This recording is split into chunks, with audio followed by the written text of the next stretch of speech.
Obrigado, meu caro Flávio Arramed. Nós vamos abrir os debates, mas antes eu queria fazer um comentário só de 1 minuto, dizer para meu caro Flávio que nós estamos muito próximos do direito da OAB, porque a ética é um dos principais fundamentos do rótulo. E o direito, você sabe melhor do que ninguém, tem origem na ética, assim como a política. Então isso nos aproxima e nós estamos aqui exercendo esse tipo de direito. O direito de falar, o direito de protestar, o direito de registrar a nossa opinião.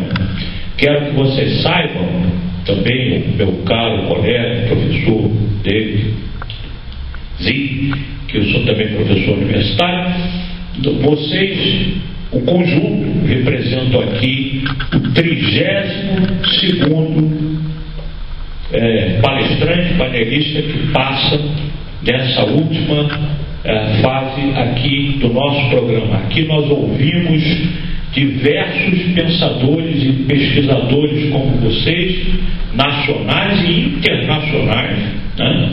E hoje nós estamos coroando com chave de ouro, trazendo esse aspecto muito importante, o pesquisador e o homem ligado ao direito, né? O homem que nos traz essa mensagem. O Brasil tem uma das legislações mais avançadas do mundo em termos de preservação ambiental. O problema é como o Flávio colocou aqui, nós temos que cobrar isso.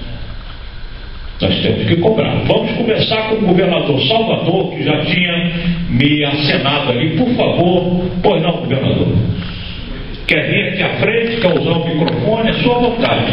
O governador aqui não pede, o governador manda. Faz favor.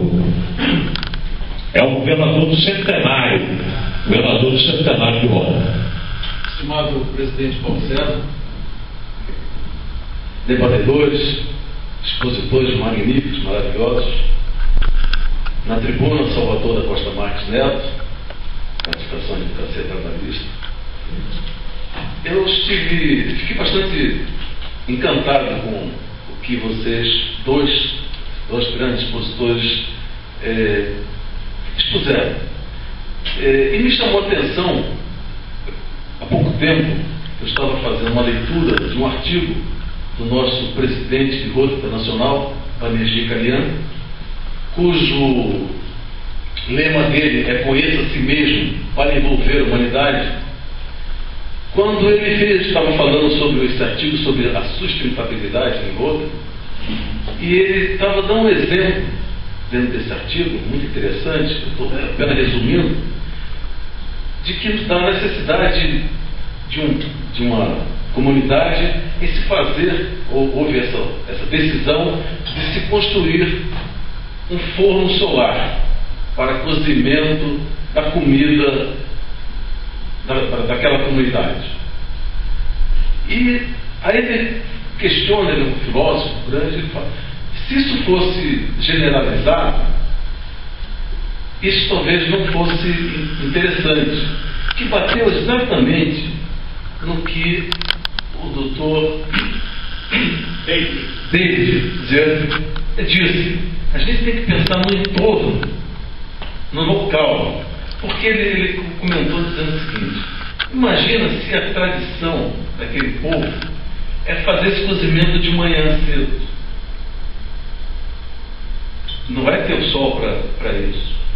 Imagina se aquele povo também teria necessidade de se cozinhar mais tarde, ou se aquela comunidade estivesse em um local muito frio, onde também não haveria essa necessidade.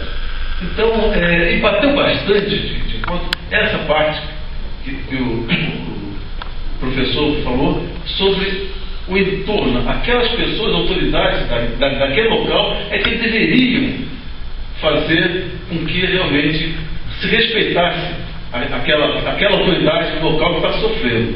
E também o nosso querido professor Flávio, quando disse que temos também que respeitar de sobremaneira a tradição do povo e a cultura do povo. Isso realmente vem de encontro ao ao que no pensamento do nosso presidente de rota nacional. É isso mesmo? Sem dúvida, eu acho que a questão do povo, né, a questão da cultura, ela é essencial quando a gente fala em qualidade de vida, porque a cultura é aquilo que nos cria referências, né, é aquilo que identifica. E falávamos exatamente isso com o presidente Paulo falando, por que temos que ter tantas televisões? A verdade é que hoje, e o David falou isso daqui também ao longo da fala dele, a cultura nossa, as tradições, a cultura nossa está sendo substituída por uma cultura do consumo, quer dizer, como se nós temos que ter valores, e esses valores são os valores sociais, que é aquilo que a gente deve cultivar, que é a ética, e aqueles postulados que nos identificam em grupos, né? É muito interessante, fazendo assim estabelecendo um paralelo do seu discurso entre o discurso dele, quando a nossa legislação de patrimônio cultural, ela pretende preservar não só o bem material, então não só às vezes a igreja, por exemplo, uma igreja centenária, como todo o seu entorno. Porque de que adianta a gente ter uma igreja se não estiver situada num contexto que permite a visualização, que permite, quando se tumba, por exemplo, quando se protege uma igreja centenária, o que a gente não quer proteger, o que a gente está protegendo não é a construção, o que a gente está protegendo são os valores que estão naquela construção. Então, absolutamente.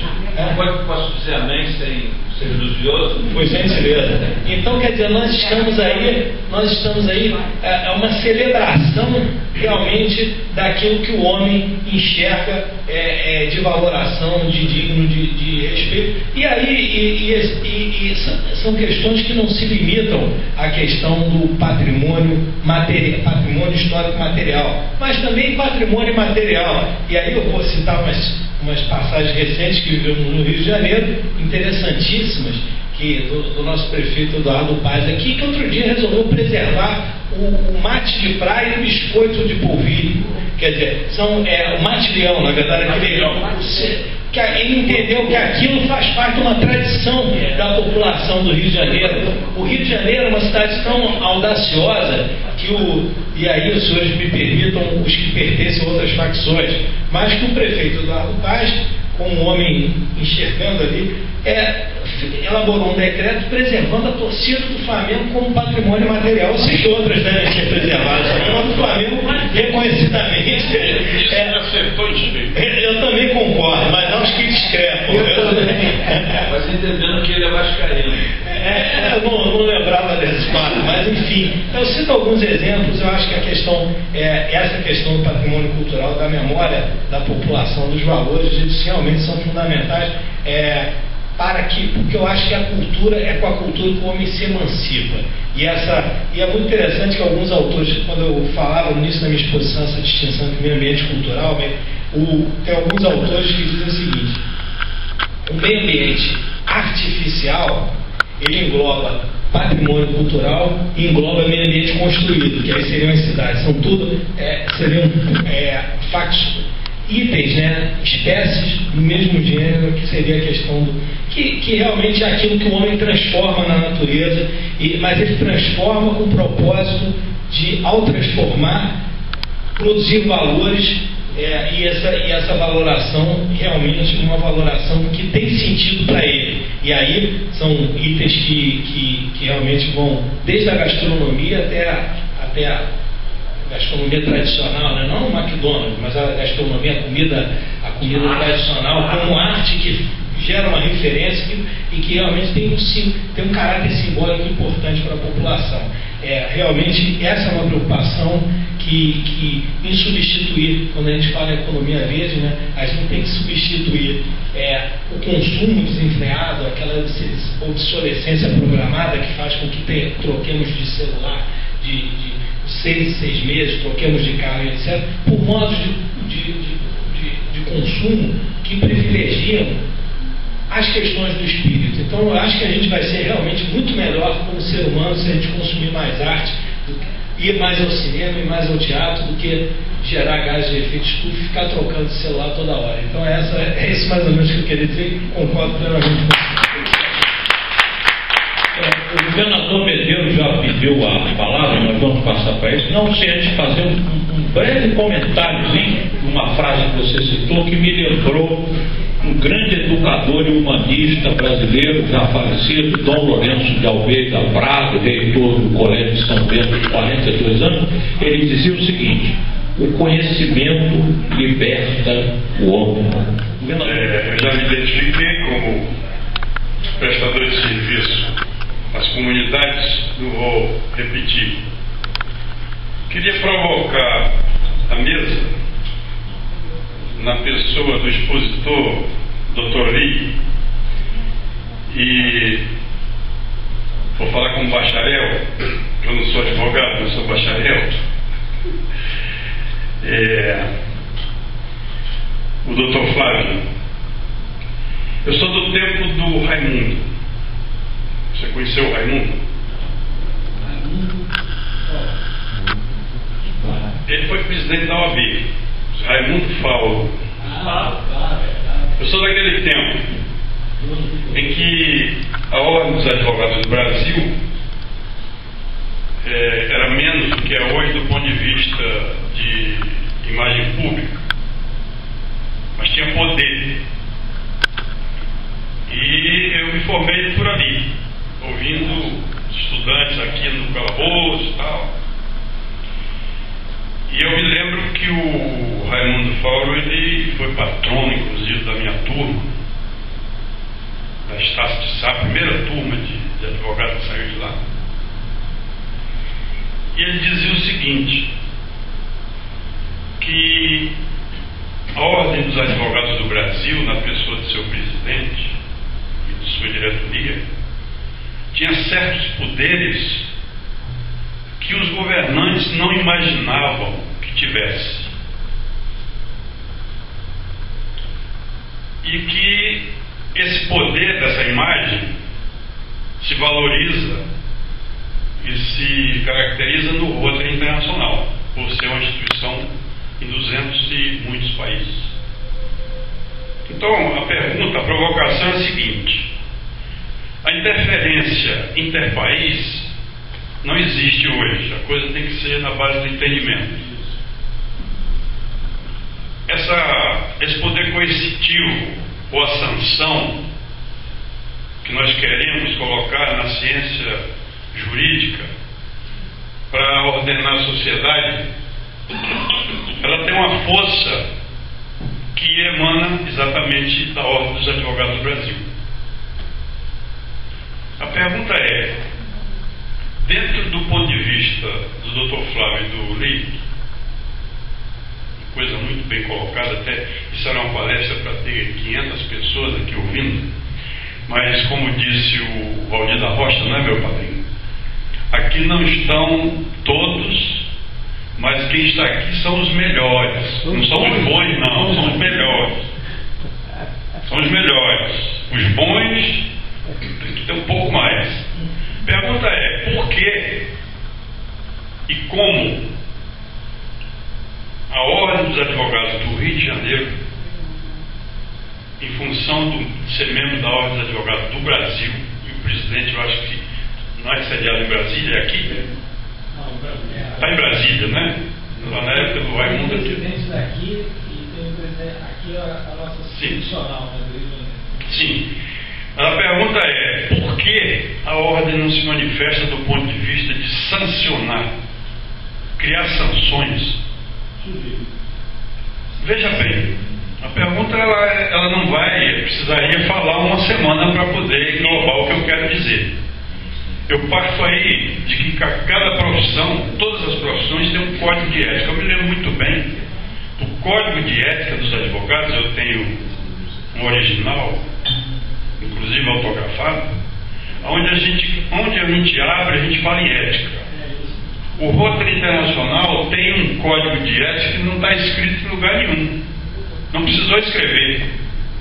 Foi a boa vontade que criou o código de ética. Então ele diz assim, ética é um princípio que não deve ter fim. E nós corrigimos, não deveria.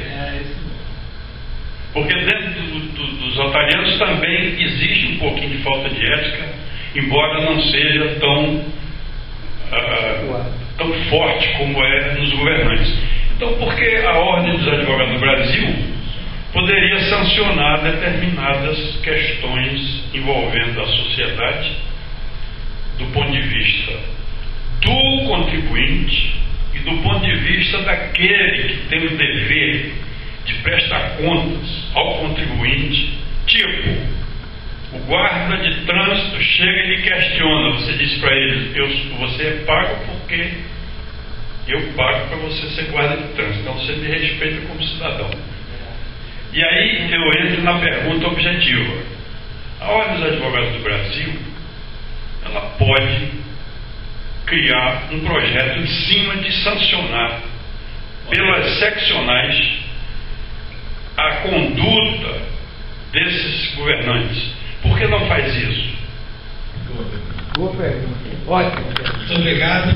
Agradeço a pergunta. Na verdade, a Ordem dos Advogados ela tem várias comissões temáticas, né? A minha comissão é uma comissão de meio ambiente. A sanção, efetivamente, os mecanismos de sanção, eles são mecanismos de sanção da lei. Então, a gente tem no direito ambiental três mecanismos de sanção. Nós temos, e eles estão consagrados na Constituição, é um mecanismo de sanção administrativo que decorre, por exemplo, e aí eu vou ficar fácil eu falar isso porque o David esteve com a gente nessa, né? O mecanismo de sanção administrativa é aquele que decorre das multas, por exemplo, que o poder público aplica àquelas entidades que descumprem a legislação ambiental. A Ordem dos Advogados ela não aplica a multa, quem aplica a multa é o Estado. Agora a Ordem, como o senhor disse, tem um papel importante na fiscalização dessas questões. Nós tivemos lá na Ordem, o David esteve lá, foi um dos nossos convidados. Quando teve o acidente da Chevron, a gente fez uma grande discussão lá, chamamos as duas comissões, a Comissão de Direito Ambiental e a Comissão de Petróleo, e nós reunimos lá na Ordem dos Advogados as pessoas envolvidas nas sanções cabíveis, que era uma forma da gente cobrar, da gente exigir, e mais que isso, eu acho que a grande colaboração da Ordem dos Advogados.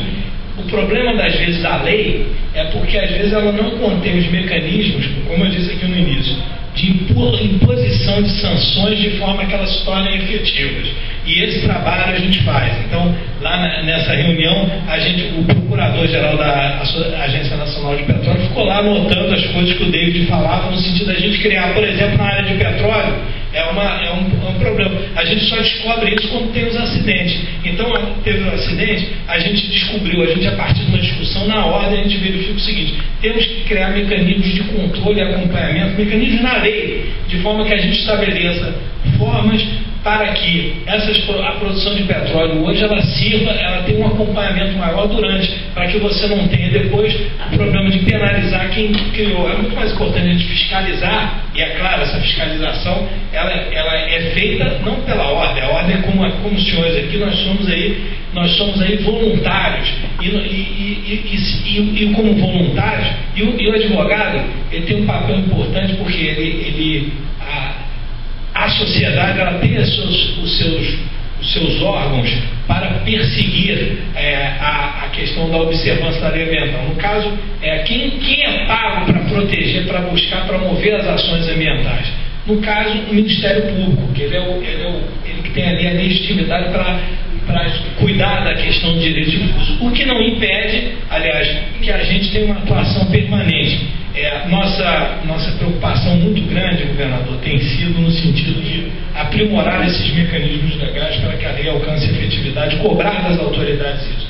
A gente realiza aí um sem número de atividades relacionadas à capacitação da advocacia, capacitação da cidadania.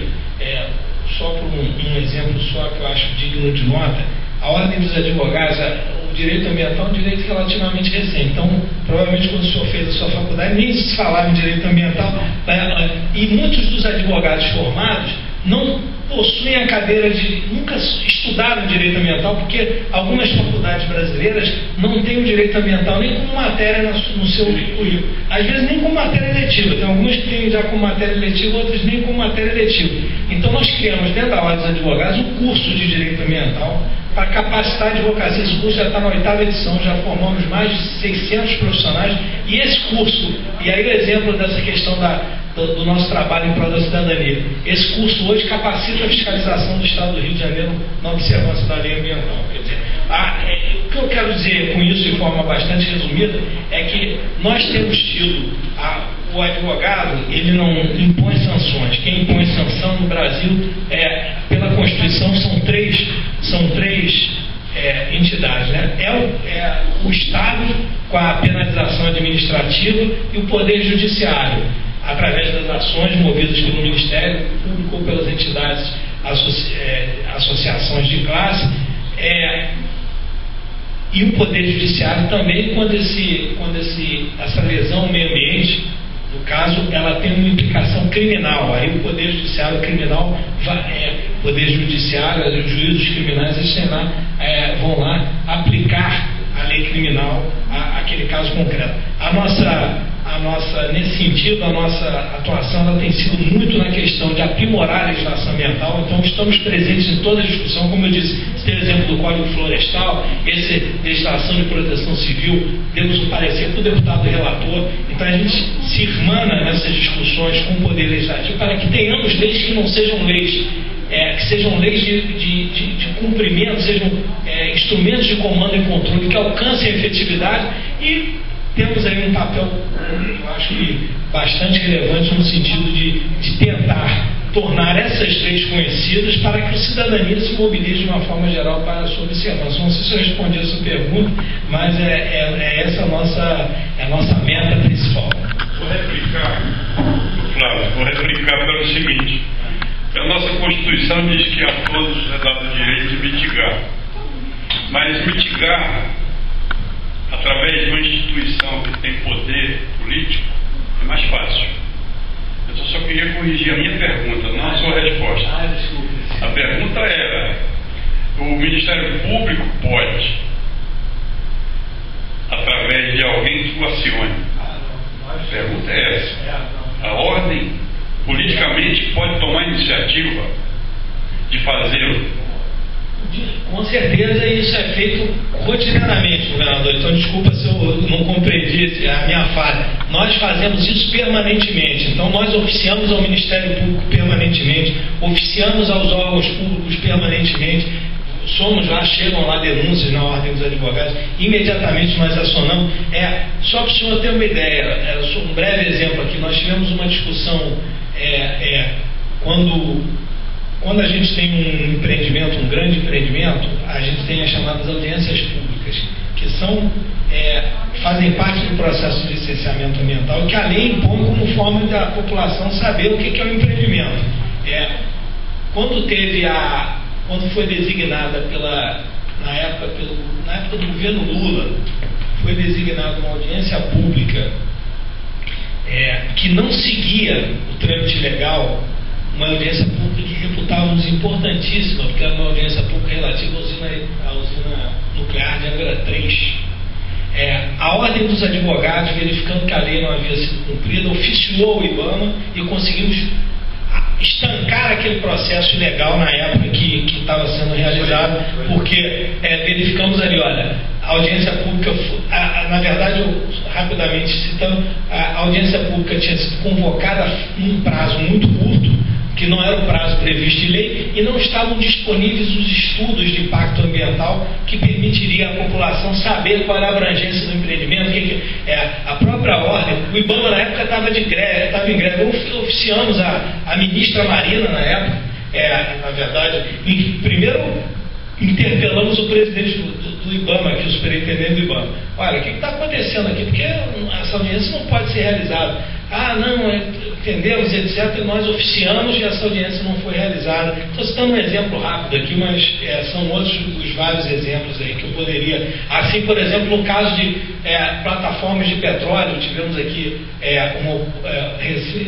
uma época que houve uma audiência pública também, algo envolvendo a audiência pública, e a audiência pública foi convocada e nós falamos, perguntaram, o IBAMA perguntou, quem quer audiência pública? O AB disse, queremos audiência pública. Era uma forma da população responder. Aí essa empresa chegou, fez uma exposição na OAB acerca do que era o empreendimento, e aí viraram para a gente e perguntaram: nós já fizemos a exposição, vocês se contentam com a exposição? Não nos contentamos, porque a exposição não é para a gente, é para a população, tem que ter audiência pública. E aí eles fizeram audiência pública, enfim. Estou dando alguns exemplos assim que eu me recordo, e essa questão da lei, que para a gente é muito importante, né? Da gente realmente ter leis e a gente, nesse sentido, vem atuando. Muito obrigado.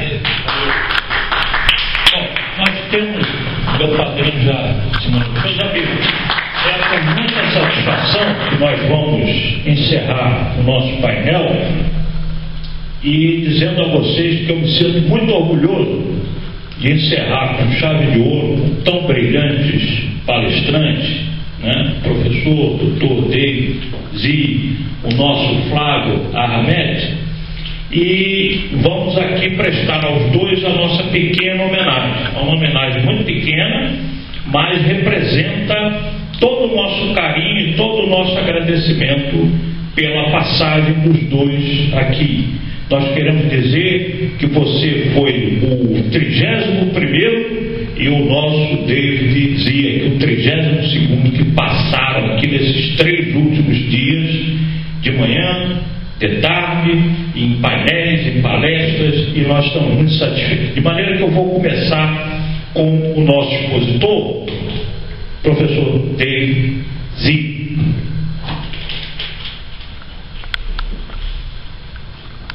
Nossa pequena homenagem.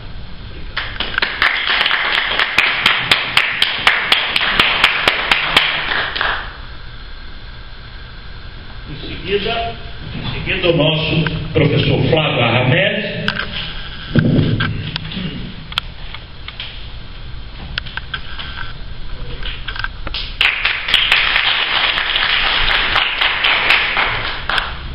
Agradecendo então a proteção de Deus.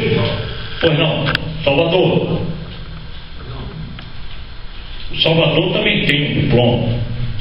Meu governador, você não esteve como debatedor, mas devido ao alto respeito que a gente tem com você, trocou o dia, você vai receber também o nosso carinho, o nosso diploma. Faz favor, Salvador. Faz favor. O governador do centenário a gente tem que respeitar, sobretudo. Vamos aproveitar também, nós temos aqui a Maria Emília, né? Deixa eu ver, Maria Emília. Maria Emília, por favor, cadê a Maria Emília? Vamos aproveitar esse espaçozinho, Maria Emília.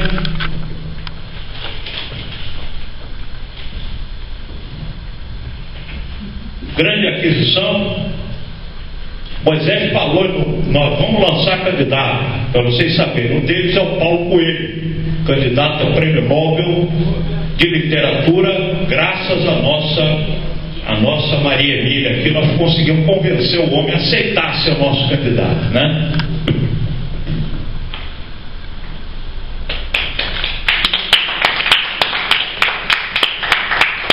Temos também, aproveitando, temos a Charlotte, né? E temos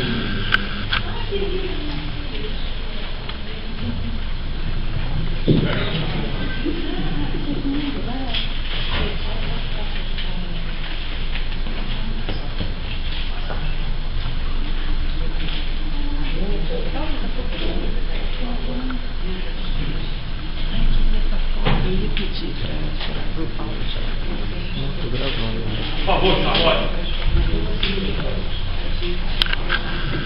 A nossa assessora de imprensa, Charlotte Schutt.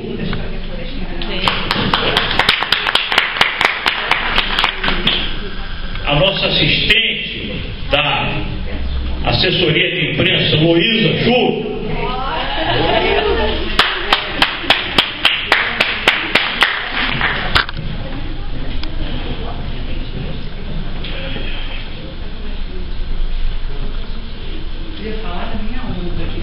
Pois não, pode falar, nós já encerramos, mas o microfone está aberto, off. Eu gostaria de agradecer, porque é sempre um prazer estar perto do Rotary. Muito obrigado, nós agradecemos. Meus amigos, voltamos então, depois do almoço, às 2h30, um pouquinho mais. E mais uma vez agradecer ao professor David e agradecer ao nosso Flávio